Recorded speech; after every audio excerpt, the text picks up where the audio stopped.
Tiens. Merci. C'est pour moi ça? Alors bonjour à tous et à toutes et bienvenue dans Culture en haut, votre émission culturelle sur les talents émergents dans les Hauts-de-France.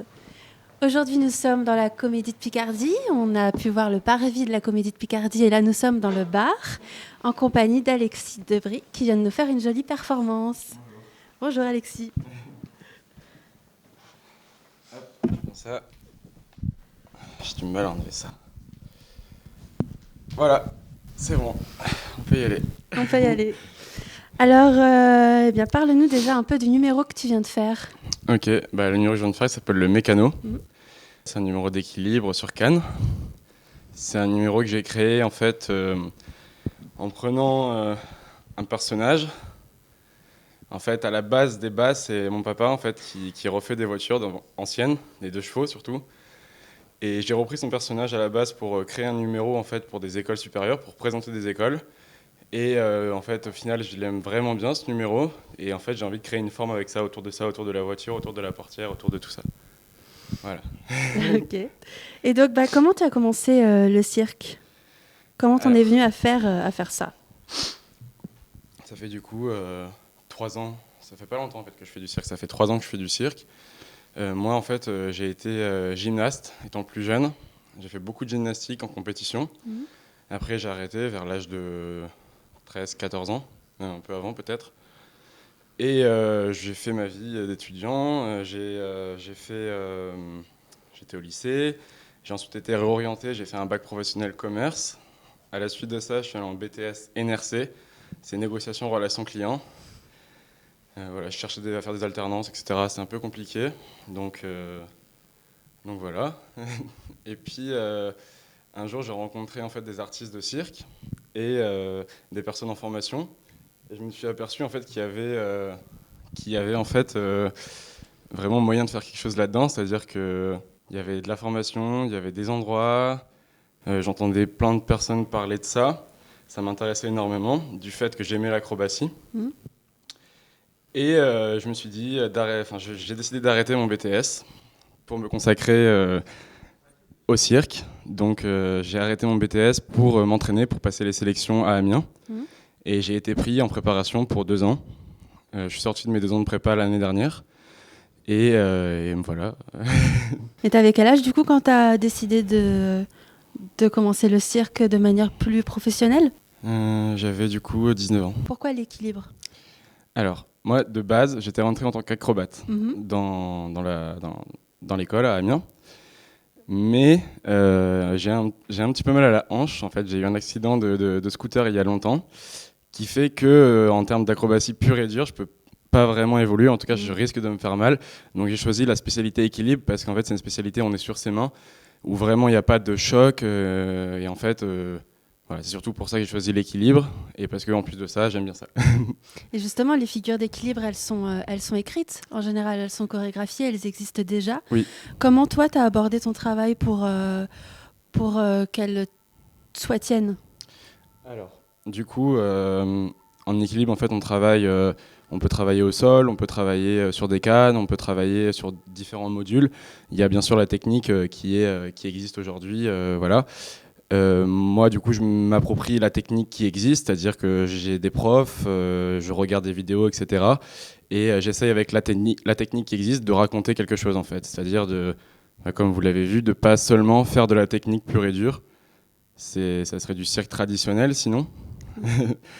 Et donc voilà, c'est ça, c'est un peu ne pas faire que de la technique, que de l'exploit physique, et essayer de raconter quelque chose quand même, voilà. Donc il y a un travail de comédien derrière aussi, Oui, et de dramaturge. c'est ça. En fait, dans la préparation que j'ai faite, il y a du coup la technique, forcément, ma technique, et en plus de ça, on a des cours de jeu, des cours de danse, où en fait, on a des intervenants en jeu, en danse, et on touche en fait à plein de choses dans le cirque. C'est-à-dire que, par exemple, en étant très bon acrobate ou très bon trapéziste, ou voilà, en sortant même d'école supérieure, on peut très bien, avec les capacités qu'on a en jeu, en danse, etc., se diriger vers une compagnie de danse qui fait que de la danse, c'est-à-dire qui fait pas du cirque parce qu'on a les capacités de pouvoir danser, de pouvoir raconter quelque chose. Ou ça peut être parce que ou une compagnie de théâtre sur un sujet qui nous plaît, ou voilà. Et justement, du coup, cette formation en cirque, elle était à Amiens, de 2 ans, comme tu l'as dit. C'est combien d'heures par semaine, tout ça ? C'est 35 heures par semaine. 35 heures, donc c'est à temps complet, quoi. Ouais. Plus le travail à la maison, je suppose. Plus le travail à la maison, ouais. Et on va parler justement de ton rythme de travail. Maintenant que tu es sorti de cette école-là, comment tu continues à aborder ton travail pour le moment ? Je travaille tous les jours. Il y a des jours où je peux pas. Bon, voilà, c'est comme ça. Mais pour évoluer, il faut vraiment travailler tous les jours. Donc on travaille la souplesse, on travaille la préparation physique et forcément la spécialité. Et je bouge pas mal en fait. Cette année, j'ai décidé je vis à Amiens, j'ai mon appartement, mais j'ai décidé de bouger. Donc c'est-à-dire je vais à Paris, je vais à Toulouse, je vais dans des endroits comme le 104 à Paris ou l'ENACRE, c'est une école de cirque à Rosny-sous-Bois. À Toulouse, il y a le Lido, il y a la Grainerie, c'est un lieu de résidence pour des artistes. Voilà. Plus à Amiens où tu as peut-être 1 ou 2 salles de répétition. Oui, à Amiens, il y a toujours l'école de cirque Jules Verne, plus des salles, en fait, par exemple mon coach Adrian, qui a une salle où je peux aller m'entraîner, voilà, où il peut me coacher, c'est ça. Quels sont tes projets à l'avenir, dis-moi ? J'ai envie de faire de la scène, et là, directement, ça serait... Si vraiment je ferais le protocole de base, ça serait en fait de tenter une école supérieure. Donc comme le CNAC ou l'ESAC de Bruxelles, voilà, il y en a plein. Mais j'ai envie de faire de la scène, donc forcément une école c'est 3 ans, c'est quelque chose. Là j'ai 22 ans, j'ai envie de faire de la scène en fait. J'ai envie de travailler, j'ai envie de faire de la scène. Soit travailler avec des compagnies, comme je l'ai déjà fait un petit peu, ou soit me lancer sur mon projet, c'est-à-dire demander une résidence. Demander une résidence soutenue par le cirque ou complètement indépendant ? Indépendant, c'est-à-dire demander une résidence, par exemple, dans un pôle national cirque. Bon, il y en a plein. Là, je pense directement à la Cascade à Bourg-Saint-Andéol. C'est un lieu, en fait, où des compagnies ou des artistes peuvent venir créer. Et tu fréquentes des endroits un peu en dehors du 104 ou de la Grainerie, comme tu nous as parlé, en tant que public, peut-être ? Oui. Il y a le cirque Jules Verne, déjà. La Maison de la Culture. À Paris, des petites scènes, des spectacles de rue aussi. Je fais des festivals, voilà. Tu fais des spectacles de rue d'ailleurs, oui. il me semble. Oui. Par exemple, cet été, en fait, je suis allé jouer. J'ai fait la rue avec un ami à moi à Avignon, mais c'était juste pour gagner de l'argent au chapeau. Et ça a bien marché d'ailleurs. Et c'est ça, on se posait en fait devant les terrasses, on faisait notre petit numéro et après on allait passer le chapeau et voilà, c'était chouette.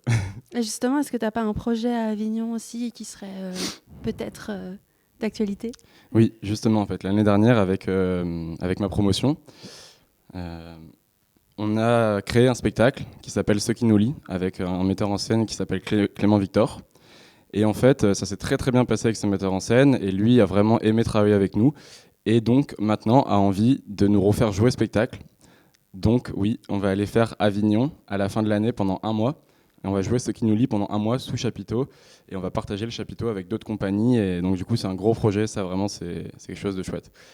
Et on a de la chance parce que du coup on est entre guillemets on sort de prépa, on sort pas d'école supérieure.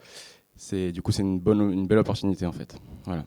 Donc on peut faire des rencontres et faire des projets à l'école. Oui, aussi. C'est possible. Oui. Eh ben, merci beaucoup. Oui, merci à vous.